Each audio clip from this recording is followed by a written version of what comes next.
Bonjour à tous. Alors nous allons intervenir avec Marilyn pour vous présenter un complexe industriel qui se trouve à environ 15 km de Reims, qui est la bioraffinerie de Bazancourt-Pomacle. Alors on va commencer par vous dire quelques mots très rapides sur nous. Alors pour ma part, je me nomme Honorine Katir. Je suis directrice du développement du pôle agrosciences, environnement, biotechnologie et bioéconomie de l'Université de Reims. Alors je suis à la base chercheuse et je suis spécialisée plus particulièrement sur les thématiques de gouvernance, stratégie territoriale, bioéconomie et bioraffinerie. Bonjour, donc je m'appelle Marilyn Thénault, je suis docteur en sciences de gestion et je suis enseignant-chercheur à Neoma Business School. Je fais partie de la chaire de bioéconomie de Neoma Business School. Alors moi, mes recherches portent plus sur les grands groupes coopératifs agricoles, leurs problématiques de gouvernance, leurs problématiques de valeurs et de principes coopératifs. Et donc, lors des recherches que j'ai pu mener également, je me suis intéressée donc à la bioéconomie et notamment au rôle joué par nos coopératives agricoles, donc locales, territoriales, sur le développement effectivement de notamment cette bioraffinerie de Pomacle-Bazancourt. Alors on vous propose aujourd'hui de vous présenter un de nos travaux de recherche. Lié à cette bioraffinerie. Alors tout d'abord, on va commencer par vous présenter un peu le contexte et la problématique et appuyer un petit peu sur quelques notions, quelques définitions, parce que c'est un domaine un petit peu particulier. Puis on vous présentera la méthodologie, les résultats, et puis on discutera ensemble de l'impact de la stratégie des coopératives agricoles sur le développement régional, qui touche le sujet de la conférence d'aujourd'hui. Alors, voilà. Alors, il y a beaucoup de mots en bio. Bioéconomie, bioraffinerie, biomasse, biotechnologie. Alors, bio comme vie, tout simplement. Alors, l'idée autour de ces termes, c'est la valorisation de la plante dans son intégralité. Si on prend un exemple, le blé, vous savez tous que ça donne de la farine. Mais là, l'idée, au sein d'une bioraffinerie, en termes de bioéconomie, ça ne donne pas que ça. Le blé, ça va donner de l'alimentaire, la farine, mais ça va aussi donner des produits cosmétiques au travers de la valorisation, par exemple, de la petite enveloppe qui se trouve autour du grain. Ça va aussi donner des biocarburants au travers de la valorisation de la paille. Donc vous voyez, à partir d'une même plante, on va la valoriser intégralement, on est proche du zéro déchet. Alors cette démarche de VANA, de valorisation non alimentaire des agroressources, elle débute pour notre région dans les années 80. L'idée, c'était vraiment de penser la plante autrement. Alors la bioraffinerie, qu'est-ce que c'est ? Mais tout simplement, pour comprendre ce qu'est une bioraffinerie, il suffit de faire l'analogie avec ce qu'est une raffinerie. L'idée, c'est, une raffinerie standard, on fait rentrer du pétrole, c'est la matière première, l'input, et vont en ressortir des carburants, de l'énergie et des molécules chimiques. Mais pour la bioraffinerie, c'est la même chose, sauf que on fait rentrer de la biomasse. Alors la biomasse, c'est quoi ? C'est de la matière organique qui va être utilisée en tant que source d'énergie ou pour ses composants chimiques. Donc elle va provenir généralement, surtout quand elle est agricole, cette biomasse, des végétaux d'origine forestière, marine ou agricole. À partir de cette biomasse, on va obtenir des carburants et aussi de la chimie fine.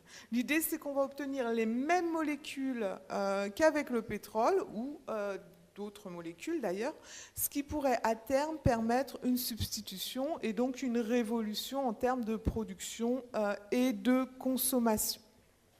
Alors, les biotechnologies, qu'est-ce que c'est ?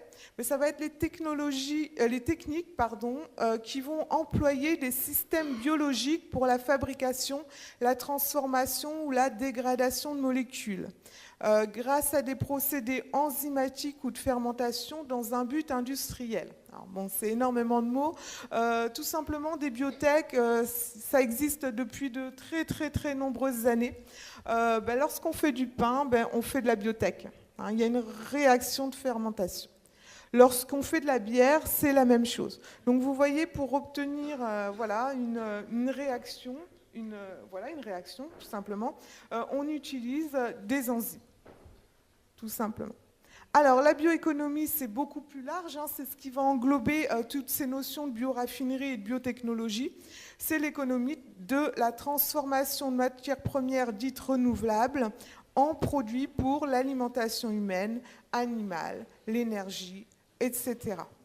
Donc voilà, stop pour les définitions.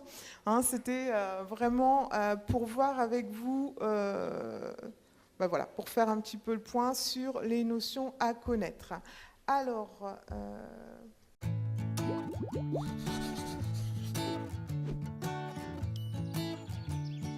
This is Ben.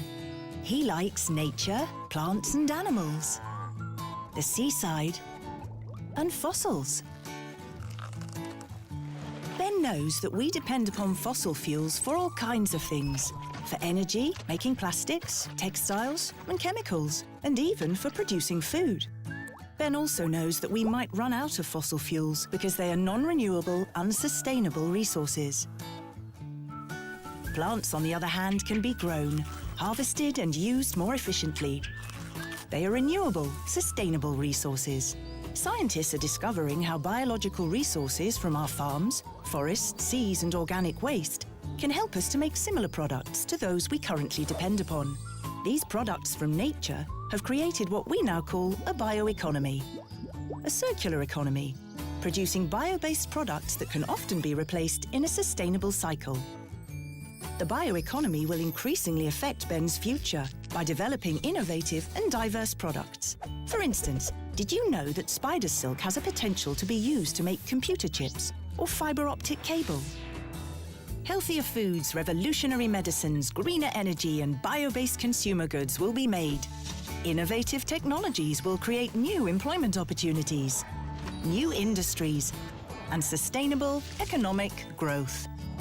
The bioeconomy starts here, by changing the way we think, creating a brighter future full of natural, bio-based solutions. Be part of the European bioeconomy.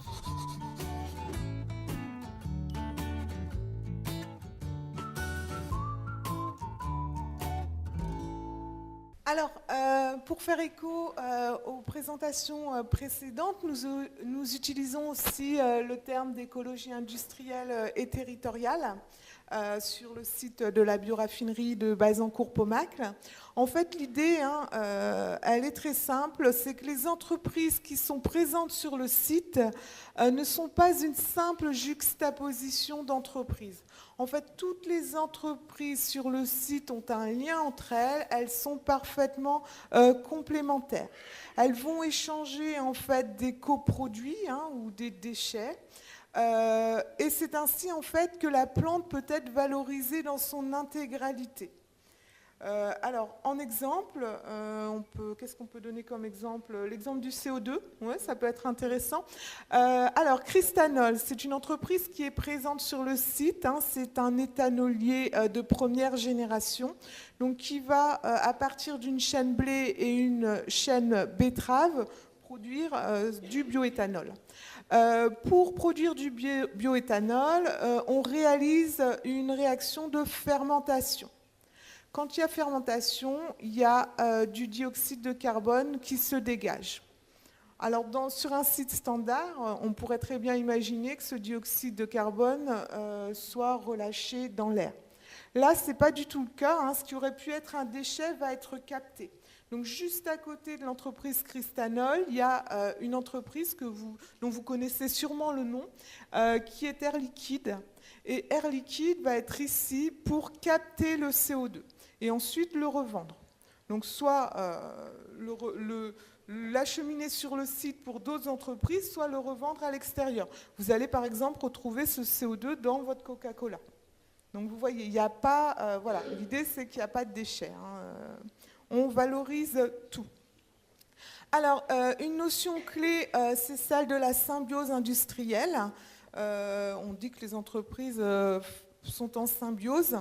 L'ensemble des sous-produits et coproduits, ainsi que les produits intermédiaires issus d'une unité de transformation, vont devenir la matière première d'une autre. Alors, tout cela, est-ce que ça s'est fait automatiquement? Non, ça s'est fait au cours du temps. Marilyn vous l'expliquera un peu après. On expliquera surtout les déterminants. Ça a été long, hein. C'est un processus qui date, qui a commencé il y a 60 ans, hein, en somme. Et en fait, une pièce centrale, c'est la recherche. Il y a un réel lien entre la recherche académique, la recherche fondamentale et la recherche privée. Et c'est cette recherche qui a permis en fait l'optimisation des flux au sein du site. Donc on a un réel métabolisme industriel, hein, sur le site, comme pourrait être le métabolisme d'un corps humain. Alors, sur cette photo, donc, vous voyez un petit peu une vue aérienne, une vue panoramique du site de Bazancourt-Pomacle. Voilà, donc sur ce site sont essentiellement transformés des betteraves, du blé et de la luzerne. On peut voir donc l'ancêtre du site, c'est la sucrerie, donc Cristal Union. Vous avez aussi donc Cristanol dont on vient de parler, Air Liquide. Vous avez Chantor qui est un amidonnier glucosier. Vous avez ARD qui est le centre de recherche et de développement qui est mutualisé en fait entre céréaliers et betteraviers. Donc il y a vraiment une histoire de coopération entre filières. Avec ARD, donc, il y a Soliance et Huitoléo. Donc Soliance qui produit des ingrédients cosmétiques et Huitoléo des tensioactifs verts. Il y a le projet Procétol du 2G, Futurol, qui est là en fait pour permettre la production d'éthanol de seconde génération, donc sur tout ce qui est lignocellulose. Et il y a une unité de démonstration industrielle appelée Biodémo. Alors ça, pour la petite histoire, c'est assez intéressant et Marilyn l'évoquera un petit peu après au travers de l'histoire de Chantor. À la base, on peut avoir certaines observations scientifiques sur paillasse, mais quand on veut passer à l'échelle industrielle, en fait, ça ne se passe pas exactement comme dans le tube à essai. Pourquoi? C'est un petit peu caricatural, hein, mais pourquoi? Essentiellement pour des raisons de déperdition énergétique et plein d'autres raisons. Et donc l'idée, en fait, entre cette échelle paillasse et cette échelle industrielle, c'est d'apporter un démonstrateur qui permette d'ajuster en fait le process. Et puis tout en bas à gauche, alors il n'existait pas encore, hein, c'était encore un champ en friche. C'est le centre, alors ça s'appelait Centre d'excellence, mais maintenant on l'a renommé Centre européen de biotechnologie et de bioéconomie. Donc c'est un centre de recherche qui réunit 4 grandes écoles, donc AgroParisTech, Centrale Supélec, l'Université de Reims-Champagne-Ardenne et Neoma Business School. Donc vraiment pour apporter la recherche au cœur de la plateforme. Oui, alors donc moi je vais vous parler des 2 principaux acteurs donc historiques et qui sont encore effectivement de façon dynamique les acteurs principaux effectivement de cette bioraffinerie. Donc ce sont deux grands groupes coopératifs agricoles.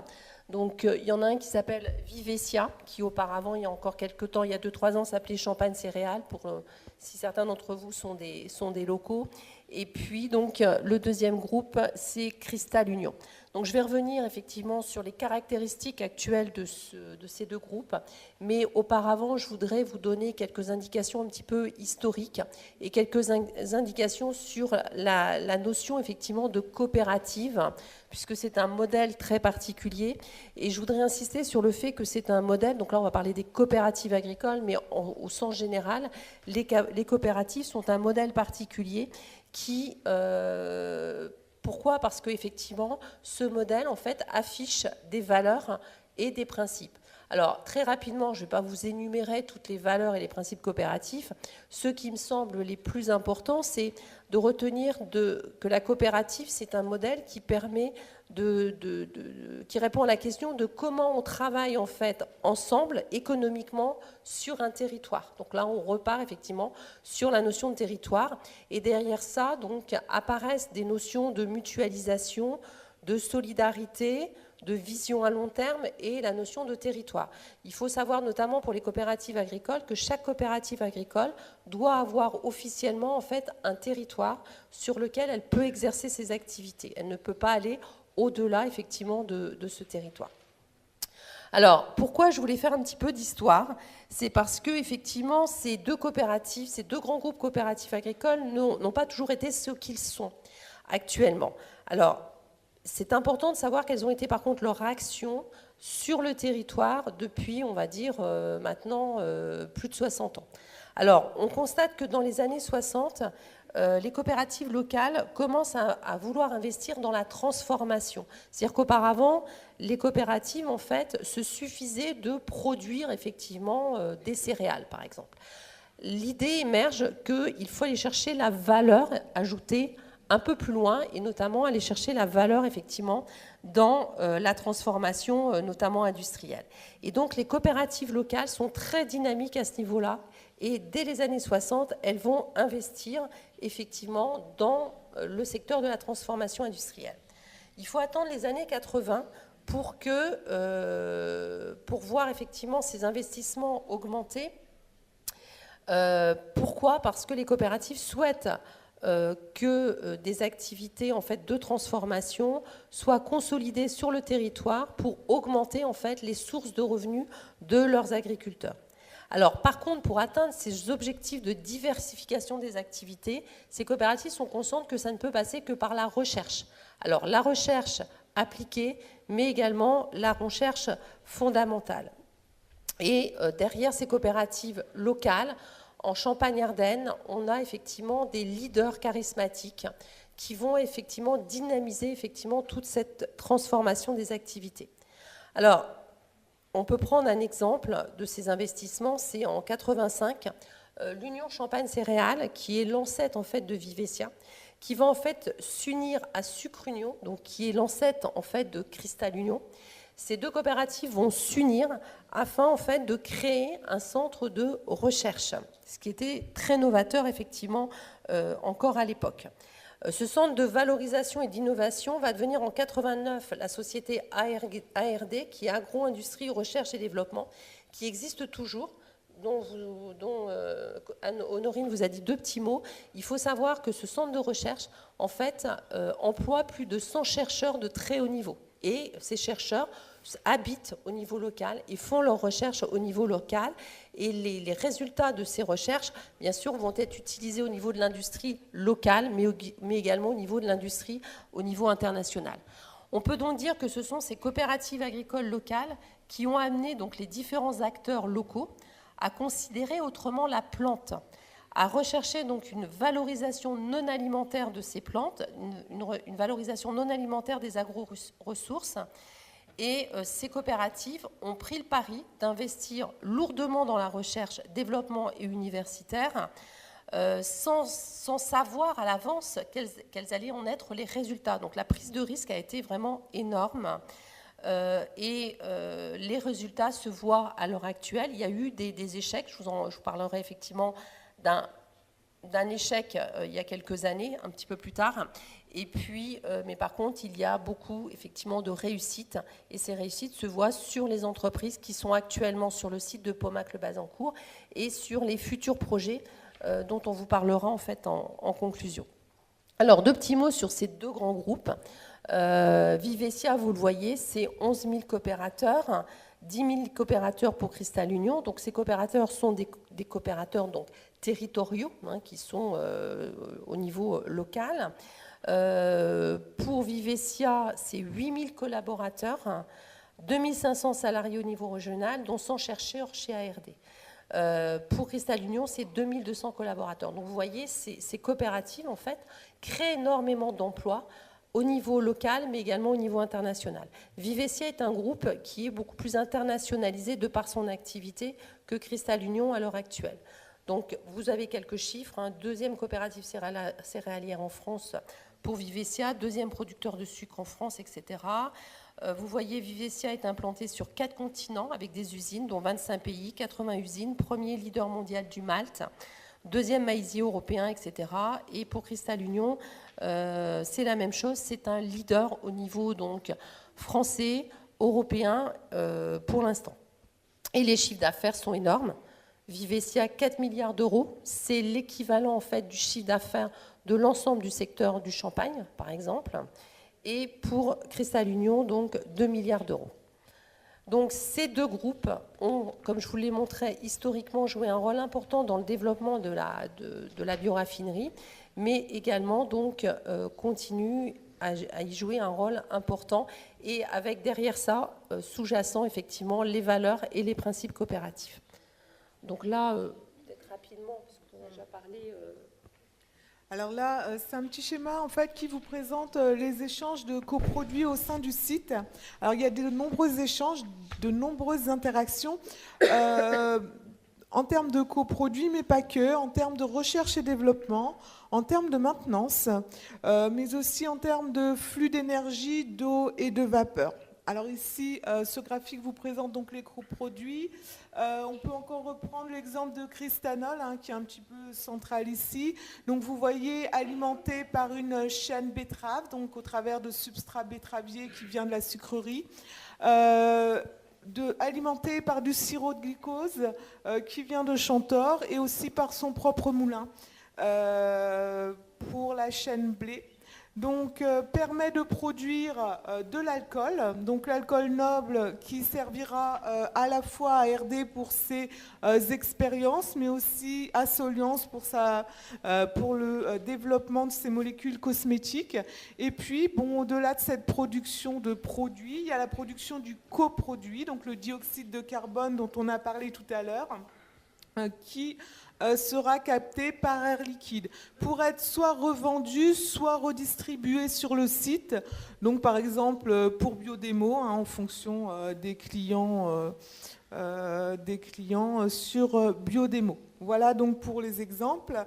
Donc vous pouvez voir aussi des échanges d'employés pour la maintenance.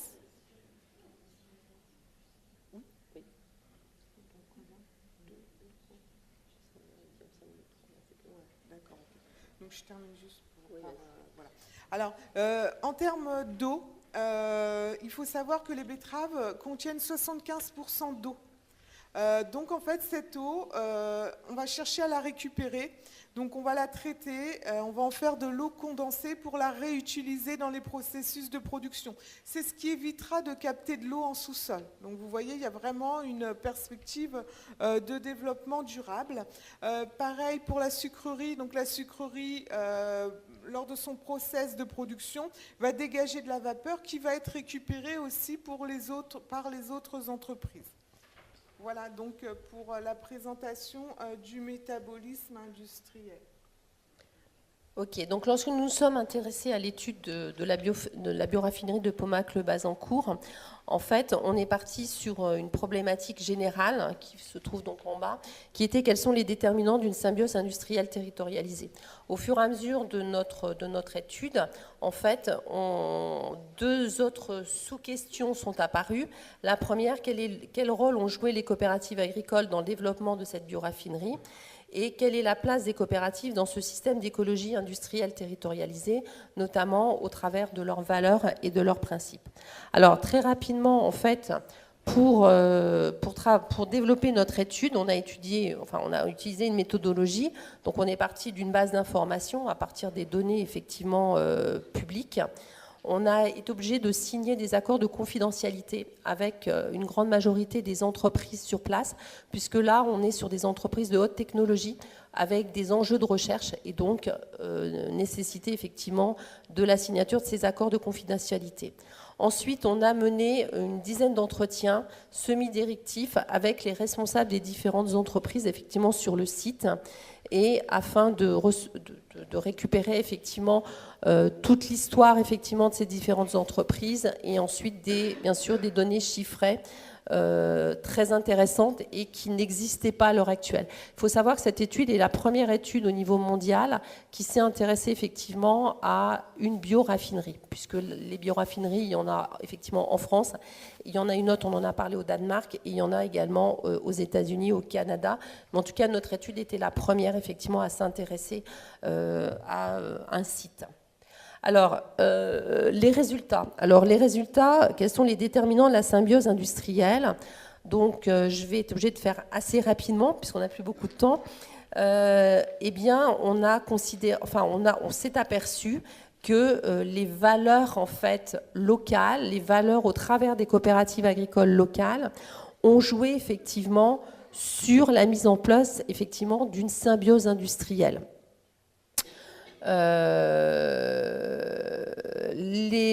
Comme je vous l'ai dit tout à l'heure, au niveau de l'histoire, effectivement, il y a des questions de solidarité entre les agriculteurs locaux, il y a des questions de se regrouper pour survivre à un moment donné, et il y a un certain nombre de valeurs, effectivement, de comment utiliser la plante, comment bien l'utiliser, effectivement, qui ont pu aboutir, effectivement, à jouer sur la mise en place d'une symbiose industrielle.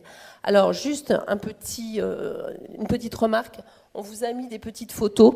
Je ne vais pas pouvoir toutes vous les expliquer, mais là, vous voyez un portail. C'est le portail, en fait, de la Providence agricole, qui est l'ancêtre, en fait, du groupe Vivesia. Et sur ce portail, qui était à l'entrée, effectivement, de cette coopérative agricole, vous avez c'est indiqué, ça ne se voit pas bien, mais c'est Crousset et Aratro. Crousset, c'est la croix, et Aratro, c'est cultivé. Et vous avez des symboles comme juste en dessous la charrue. Vous avez des cœurs, puisqu'en fait, c'était des coopérateurs qui se regroupaient sur des valeurs de catholicisme social. Donc, derrière tout ça, des notions de valeurs qui ensuite ont été transmises et que l'on retrouve dans les différentes stratégies qu'ils ont pu mener au travers de l'histoire. Alors après, derrière ça, lié effectivement à la notion de coopérative agricole, il y a la notion de capitalisme patient. Alors le capitalisme patient, il y a différentes définitions. Pour faire simple, alors je réduis un peu la façon de voir le capitalisme patient. Je dirais qu'on peut l'opposer au capitalisme classique que vous connaissez, qui est la recherche en fait de profit à court terme. D'accord ? Et donc, dans ce système de capitalisme classique, on recherche le profit à court terme et on va prendre des décisions d'investissement à partir, effectivement, de cet objectif. Quand on est une coopérative agricole, on est dans le capitalisme patient, c'est-à-dire qu'on est dans le capitalisme à long terme et que les décisions d'investissement, elles vont être prises afin de pouvoir donner, en fait, des débouchés, de donner du travail, de permettre en fait le développement des exploitations agricoles de ses enfants, de ses petits-enfants, de ses arrière-petits-enfants. Et ça, c'est très important parce que ça explique pourquoi, il y a un peu plus de 60 ans, eh bien, il y a des agriculteurs locaux qui ont accepté en fait de laisser de l'argent qui devait leur revenir pour le développement, effectivement, de nouvelles activités au travers notamment du développement d'une bioraffinerie. Et ça, c'est quelque chose qu'on ne pourrait pas trouver effectivement si on avait été face à des entreprises de type capitaliste classique. Le financement circulaire, c'est pareil, tout ça c'est lié. Le financement circulaire, c'est qu'une partie effectivement de ces investissements, notamment au travers de la recherche, et vous le savez, ça coûte excessivement cher, et derrière ça, il y a beaucoup d'incertitudes, eh bien le financement, derrière tout ça, c'est pour un tiers les coopératives agricoles, donc les agriculteurs locaux qui ont fait des efforts, mais c'est également une banque, qui était le Crédit Agricole, qui à l'époque a investi pour les 2 tiers du développement de la bioraffinerie, parce qu'elle estimait qu'elle était la banque des agriculteurs. Et donc là, cette banque, à l'époque, a pris, je dirais, des risques énormes sur des sommes effectivement énormes. Et c'est ces différents, effectivement, déterminants, ces différents déterminants, en fait, qui ont permis d'arriver à la symbiose industrielle telle qu'elle existe actuellement sur le site, plus bien sûr les efforts des entreprises qui y sont. Alors, on va conclure rapidement, en 1 minute, on conclut. Alors, on conclut rapidement au travers donc, du développement de cette bioraffinerie. Donc là, elle existe actuellement. Il y a tout un projet collectif territorial qui se bâtit autour, puisque Reims a l'ambition de devenir la capitale européenne de la bioéconomie, de la bioéconomie. Donc, vous voyez toute la dynamique qui s'est mise en route autour. Voilà, et donc qui mobilise l'ensemble du territoire. Alors, il y a 2 grands projets actuellement qui sont en cours. L'un en amont de la bioraffinerie, parce qu'une bioraffinerie, pour qu'elle fonctionne correctement, il faut de la biomasse de qualité. Donc voilà, donc pour produire cette biomasse de qualité, il y a la ferme 112 située sur l'ancienne base aérienne 112 qui est en train de se mettre en place avec plutôt de l'expérimentation, enfin un peu d'expérimentation et beaucoup en fait d'amélioration culturelle. Et puis, il y a aussi un projet en aval, donc, qui est situé juste à côté de la bioraffinerie, à quelques mètres, l'autre côté de la voie, qu'on appelle le Bioeconomy Park et qui est censé accueillir des usines de haute technologie, des usines, des entreprises complémentaires au parc de la bioraffinerie. Donc vous voyez comment en fait l'écosystème du site mobilise toute la région et a une répercussion sur l'ensemble du territoire. Voilà, donc nous vous remercions de votre attention. Nous vous laissons nos adresses mail. Si vous souhaitez nous poser des questions, n'hésitez pas. Merci.